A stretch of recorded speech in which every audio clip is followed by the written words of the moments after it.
বিরিয়ানি খাওয়ানোর পর তো আমাদের ওইখানে গুম করতেও পারে। কোনো সন্ত্রাসী পরিকল্পনা, চান্দাবাজি, টেন্ডারবাজি এই পরিকল্পনা রুমে বসে বসে করবেন না। মির্জা আব্বাস ভাইয়ের আজকে বিবাহ বার্ষিকী, ভাইয়ের উত্তর সফলতা কামনা করি। আমি আমার সিকিউরিটি নিয়ে কনসার্ন ফিল করতেছি, আমাকে সবাই মেসেজ দিচ্ছে সাবধানে থাকার জন্য, এবং এই সিকিউরিটির কনসার্ন আজকে আওয়ামী লীগ আগে থেকে পাইতাম। এখন আপনারা দেখতে পাচ্ছেন যে কারা এই সিকিউরিটি কনসার্ন দিয়ে যাচ্ছে। ওনারা আমাদেরকে প্রচ্ছন্নভাবে হুমকি দিচ্ছে যে বাসায় আছো, বিরিয়ানি খাওয়াবো। বিরিয়ানি খাওয়ানোর পর তো আমাদের ওইখানে গুম করতেও পারে।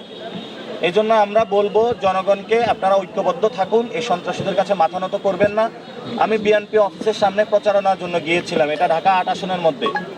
আমি তো আমার প্রচারণায় সাম্য, মানবিক মর্যাদা এবং ন্যায় বিচারের কথা বলি, ইনসাফের কথা বলি। তো বিএনপি অফিসের সামনে অনেকে আমার সাথে তর্কে লিপ্ত হয়েছে। আমি ঢাকা ৮-এ সকল বিএনপির যারা সাপোর্টার রয়েছেন, কর্মীবৃন্দরা রয়েছেন, আমি তাদেরকে বলবো সন্ত্রাসীদের সাথে আপনারা চলবেন না।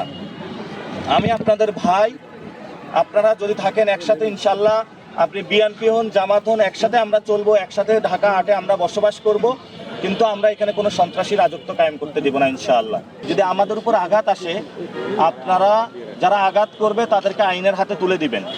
এবং এখানে বিকারুন্নেসা, সিদ্ধেশ্বরী গার্জিয়ানরা, যারা অভিভাবক, তারা আমার কাছে এসেছিল। তারা বলছে যে বাচ্চাদেরকে ভর্তি করাইতে পারে না, কারণ এখানে বিভিন্ন জন ইনফ্লুয়েন্স করে, সেই কোটার পদ্ধতিতে ভর্তি করে। আমরা এই ভর্তি বাণিজ্য প্রতিরোধে কমিটি গঠন করব।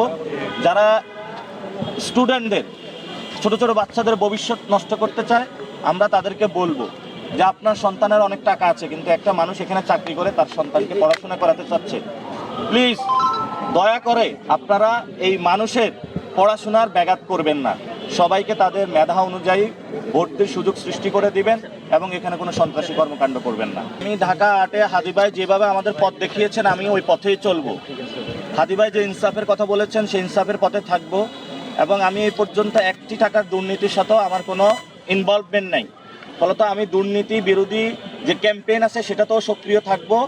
এবং সাথে সাথে হাদি ভাই বলেছিলেন যে 299 এমপিকে উনি নাজেহাল করে ছাড়বেন। এই কথা উনি এই জন্য বলেছেন, যারা দুর্নীতি, সন্ত্রাসী, চাঁদাবাজির সাথে ইনভলভমেন্ট হবে তাদেরকে উনি প্রশ্নের মুখোমুখি করবেন।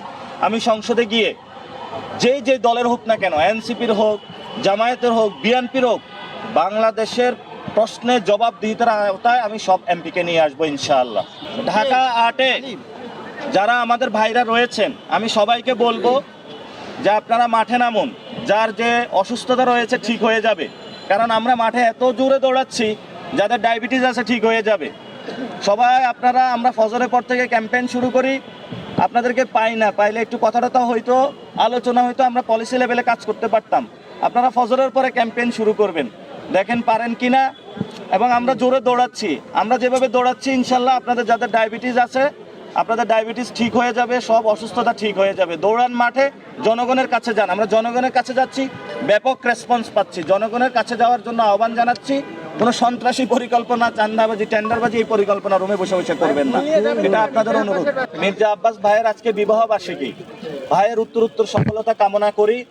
এবং আমি বলবো ওনাকে যে আমরা গণ অভ্যুত্থানের পরে যে বাংলাদেশটা চেয়েছি, বিএনপির এতগুলো লাখ লাখ নেতাকর্মী শহীদ হয়েছে, জেলে তারা গিয়েছে, তাদের প্রতি শ্রদ্ধা পোষণ করেও হলো ভাই বর্তমান যে নীতিতে চলতেছে ওই নীতি থেকে ফিরে এসে মানুষের পালস বুঝে রাজনীতি করা উচিত। তাহলে হয়তোবা উনি ভোট পাওয়ার একটা সম্ভাবনা আছে।